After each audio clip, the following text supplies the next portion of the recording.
മറിയം ദൈവത്തിൻ്റെ അമ്മ, നമ്മുടെയും. സുവിശേഷങ്ങൾ പരിശുദ്ധ അമ്മയെ യേശുവിൻ്റെ അമ്മ എന്നാണ് വിശേഷിപ്പിക്കുന്നത്. അതിനുദാഹരണം ലൂക്കായുടെ സുവിശേഷം 8-ാം അധ്യായം 19 മുതൽ 21 വരെയുള്ള വാക്യങ്ങൾ. വീണ്ടും ലൂക്കായുടെ സുവിശേഷം 1-ാം അധ്യായം 43-ൽ യേശുവിൻ്റെ ജനനത്തിന് മുൻപ് തന്നെ ഏലീശ പരിശുദ്ധ അമ്മയെ എൻ്റെ കർത്താവിൻ്റെ അമ്മ എന്ന് വിശേഷിപ്പിക്കുന്നു. പരിശുദ്ധ അമ്മയുടെ ഈ ദൈവമാതൃത്വത്തെ സൂചിപ്പിക്കുന്ന ഗ്രീക്ക് പദമാണ് തെയോത്തോക്കോസ്.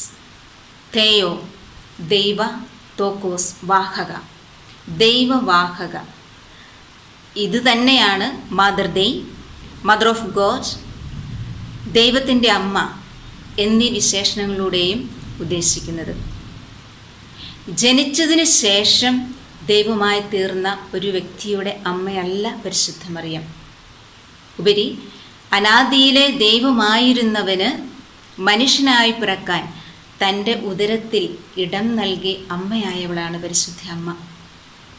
എങ്ങനെയാണ് പരിശുദ്ധ അമ്മയ്ക്ക് ഈ ദൈവമാതൃത്വം സാധ്യമായത്? അത് ദൈവപിതാവിൻ്റെ തിരുഹിതപ്രകാരമുള്ള തിരഞ്ഞെടുപ്പായിരുന്നു. സുവിശേഷങ്ങളിൽ നമുക്ക് പരിശുദ്ധ അമ്മയെ പരിചയപ്പെടാൻ സാധിക്കും. ആഴമായ വിശ്വാസം ജീവിച്ചവൾ. അതെ, പരിശുദ്ധ അമ്മയുടെ ജീവിതം എന്നത് വിശ്വാസത്തിൻ്റെ ഒരു തീർത്ഥയാത്രയായിരുന്നു.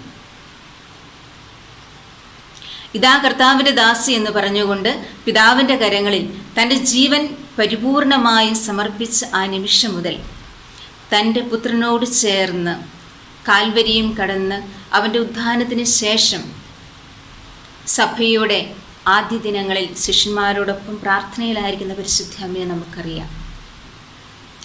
അവളുടെ ഈ തീർത്ഥയാത്രയിൽ ഏറ്റവും മഹനീയമായ മഹത്തായ ചരിത്ര മുഹൂർത്തം എന്ന് പറയുന്നത് തൻ്റെ മകനോടൊപ്പം നടന്ന് കാൽവരിയിലെത്തി അവിടെ കുരിശിൻ്റെ ചുവട്ടിൽ നിൽക്കുന്ന അമ്മയുടെ ജീവിതത്തിൻ്റെ ആ നിർണായകമായ സമയമാണ്. അവിടെ വെച്ചാണ് ഈശോ യോഹന്നാന് തൻ്റെ അമ്മയെ ഭരമേൽപ്പിച്ചു കൊടുക്കുക. വിശുദ്ധ യോഹന്നാൻ്റെ സുവിശേഷം 19-ാം അധ്യായം 2 മുതൽ 27 വരെയുള്ള തിരുവചനങ്ങളിൽ നാം ഇത് വായിക്കുന്നുണ്ട്. പരിശുദ്ധ അമ്മയെ സഭയെ പൂർണ്ണമായും ഭരമേൽപ്പിക്കുന്നതായിട്ട് സഭ ഇതിനെ പരിഗണിക്കുന്നു.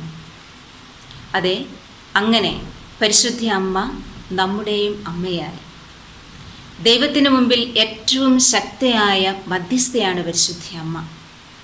കാരണം ആത്മാക്കൾക്ക് അതിസ്വാഭാവിക ജീവൻ പുനഃസ്ഥാപിച്ച് നൽകുന്ന യേശുവിൻ്റെ രക്ഷാകര പദ്ധതിയിൽ തൻ്റെ അനുസരണത്തിലൂടെ, വിശ്വാസത്തിലൂടെ, ശരണത്തിലൂടെ, ജ്വലിക്കുന്ന സ്നേഹത്തിലൂടെ പരിശുദ്ധ അമ്മ തികച്ചും അനന്യസാധാരണമായ രീതിയിൽ സഹകരിച്ചു. ഇക്കാരണത്താൽ കൃപാവരത്തിൻ്റെ ക്രമത്തിൽ പരിശുദ്ധ അമ്മ നമ്മുടെ അമ്മയാവുകയാണ്.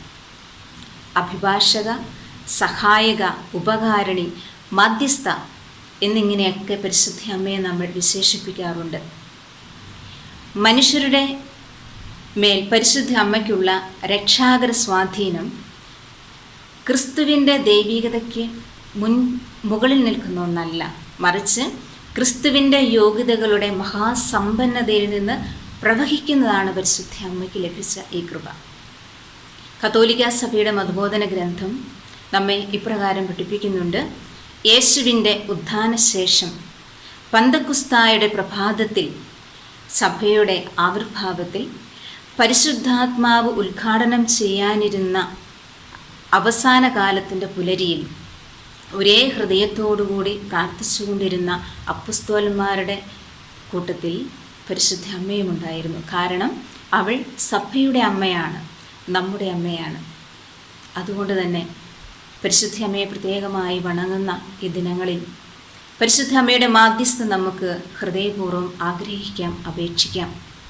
നമ്മുടെയും വിശ്വാസത്തിൻ്റെ ഈ തീർത്ഥയാത്രയിൽ രക്ഷകനോട് ചേർന്ന് നടക്കുവാൻ, അങ്ങനെ സഭയുടെ രക്ഷാകര കർമ്മത്തിൽ നമുക്കും സജീവമായി പങ്കെടുക്കുവാനുള്ള ദൈവകൃപയ്ക്കായി